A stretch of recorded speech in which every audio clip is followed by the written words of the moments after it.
Shalom, selamat malam semuanya. Nama saya Hendro Budiman.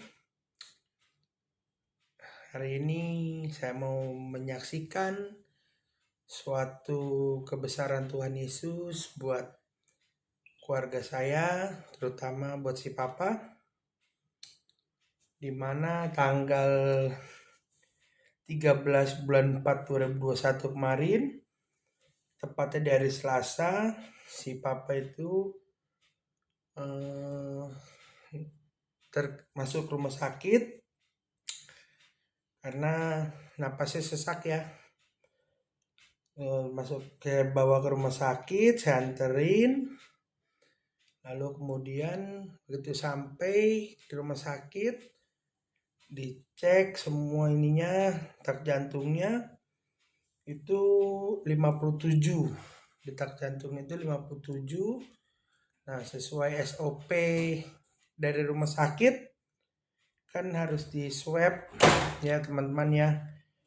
Nah, akhirnya si Papa di swab, kemudian di swab, nunggu nggak lama ini hasilnya keluar dan si Papa pun dinyatakan positif COVID ya teman-teman. Nah, terus pas gitu ini menurut keterangan dokter si Papa itu terkena serangan jantung. Nah, terus dia terkena serangan jantung, akhirnya dirawatlah di rumah sakit.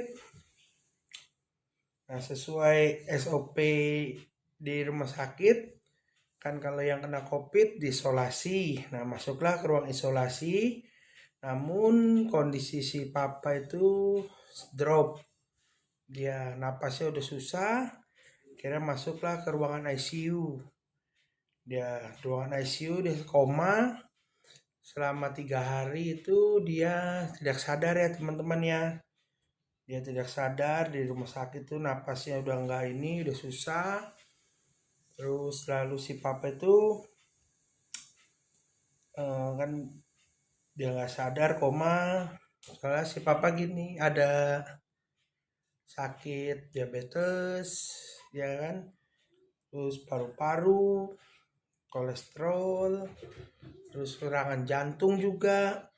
Nah, lalu Tuhan izinkan terkena COVID-19.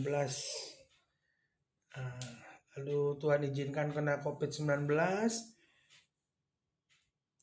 Puji Tuhannya lagi, kami sekeluarga itu begitu dengar si Papa positif, kami sekeluarga swab rapid antigen, dan habis rapid antigen puji Tuhan banget hasilnya kami sekeluarga itu negatif ya teman-teman ya.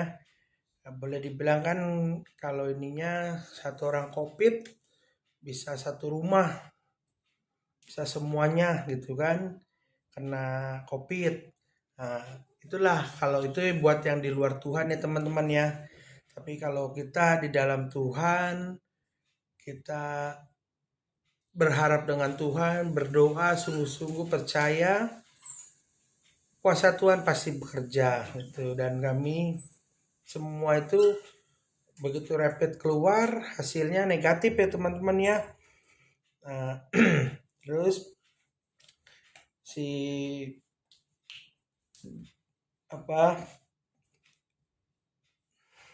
kalau berkat kuasa Tuhan itu si Papa koma terus di tanggal berapa ya tanggal 19 bulan 4 si Papa itu udah pindah ke ruangan. Dia udah enggak di ruang ICU lagi. Itu semua karena kasih sayang Tuhan Yesus kepada si Papa, kepada kami semua. Tuhan Yesus sungguh baik gitu ya teman-teman ya. Sehingga di masa-masa kritisnya si Papa itu Tuhan Yesus selalu beserta si Papa. Si Papa itu selalu dalam perlindungan Tuhan, sehingga di masa-masa kritis si Papa itu dia bisa lewatin bersama Tuhan Yesus.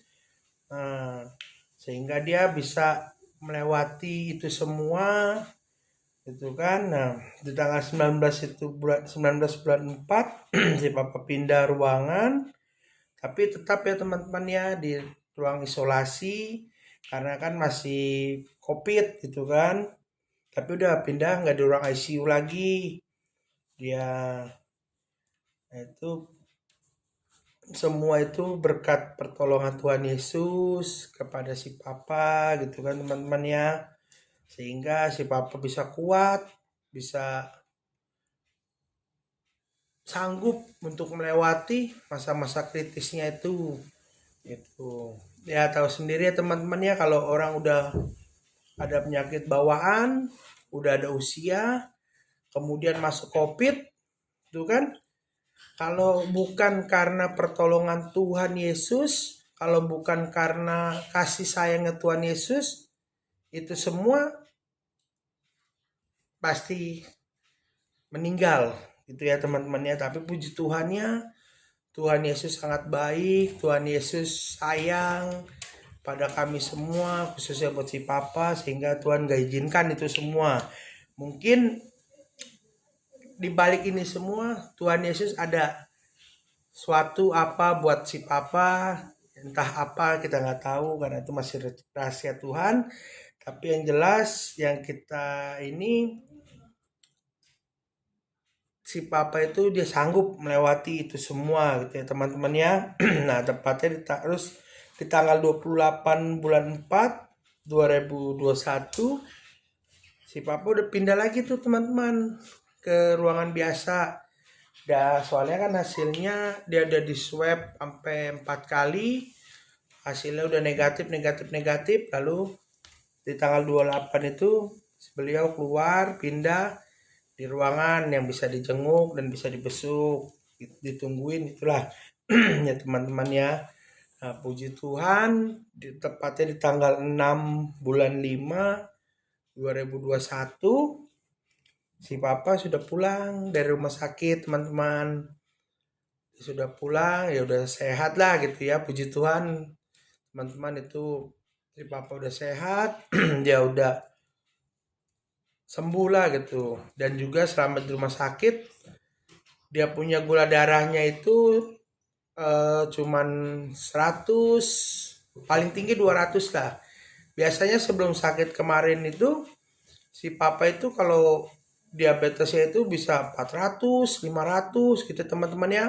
Tapi puji Tuhan semuanya itu sakit penyakit si papa Tuhan Yesus sudah jamah, udah angkat semuanya, sehingga si papa itu sehat gitu ya teman-teman ya. Puji Tuhan banget, kami sekeluarga baratnya bersyukur punya Tuhan Yesus itu yang baik. Tuhan Yesus itu sayang pada kami tuh.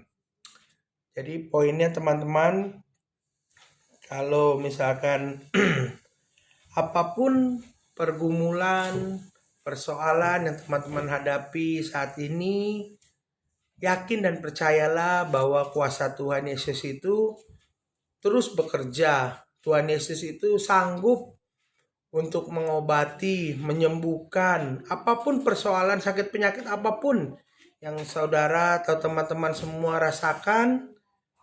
Ya cukup poinnya cuma satu. Teman-teman itu cukup berdoa, berharap kepada Tuhan. Dengan iman kalian, pasti Tuhan Yesus akan genapi. Pasti akan ditolong oleh Tuhan Yesus ya teman-teman ya. Karena apa? Tuhan Yesus itu dia bukan Tuhan yang minta ini itu kepada kita, bukan. Tuhan Yesus tidak pernah meminta apapun kepada kita. Yang Tuhan mau cuma satu, kita tetap berharap kepada Dia, tetap setia dengan Tuhan Yesus, dan kita bersungguh-sungguh berdoa dengan Dia. Karena apa? Cuman satu yang bisa mendekatkan kita dengan Tuhan Yesus itu di doa. Karena doa yang dengan iman itu besar kuasanya tuh itu ya teman-teman ya. Makanya kami itu si papa pas masuk rumah sakit itu benar-benar berharap Tuhan campur tangan, benar-benar doa sungguh-sungguh setiap hari, nggak putus-putus teman-teman kita doa, sehingga ya si Papa bisa melewati itu semua ya teman-teman ya. Dan puji Tuhannya lagi, si Papa itu masuk asuransi.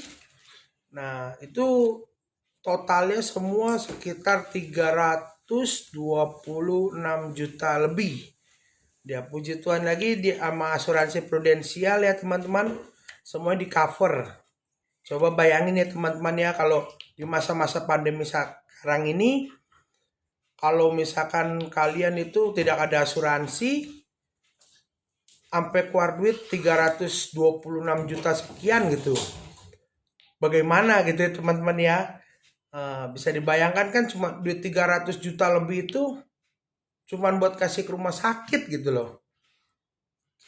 Maka itu kami sangat bersyukur kepada asuransi prudensial juga, karena asuransi prudensial itu benar-benar dia cover semuanya, dibayar sesuai tagihan gitu. Jadi ibaratnya itulah, kalau kita berharap kepada Tuhan Yesus, kita bersungguh-sungguh percaya pada Tuhan Yesus, apapun persoalan, permasalahan yang kalian hadapi, pasti ada jalan keluarnya. Kalian jangan pernah putus asa, kalian jangan pernah menyerah, kalian jangan pernah bersungut-sungut. Yakin dan percayalah bahwa kuasa Tuhan Yesus itu terus bekerja. Kuasa Tuhan Yesus itu pasti akan digenapi. Karena apa? Tuhan Yesus itu Allah yang hidup.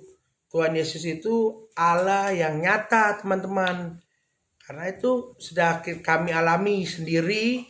Kami lihat mujizat-mujizat Tuhan yang Tuhan Yesus genapi, yang Tuhan Yesus kasih. Semuanya kami sudah melihat kebesaran Tuhan Yesus, dan kami pun sudah merasakan gitu. Jadi buat kalian yang percaya dengan Tuhan Yesus, tetaplah percaya dan yakin bahwa pertolongan Tuhan itu tidak akan pernah terlambat. Namun pertolongan Tuhan itu tepat pada waktunya, indah pada waktunya. Oke teman-teman, sekian dari saya. Semoga kesaksian saya ini dapat menguatkan kalian semua. Apapun beban, masalah, persoalan kalian, jangan pernah menyerah, jangan pernah putus asa ya teman-teman ya. Tetap yakin dan percaya bahwa kuasa Tuhan Yesus itu terus bekerja kepada orang yang percaya dengan Dia. Oke? Terima kasih teman-teman. Tuhan Yesus memberkati semuanya. Shalom.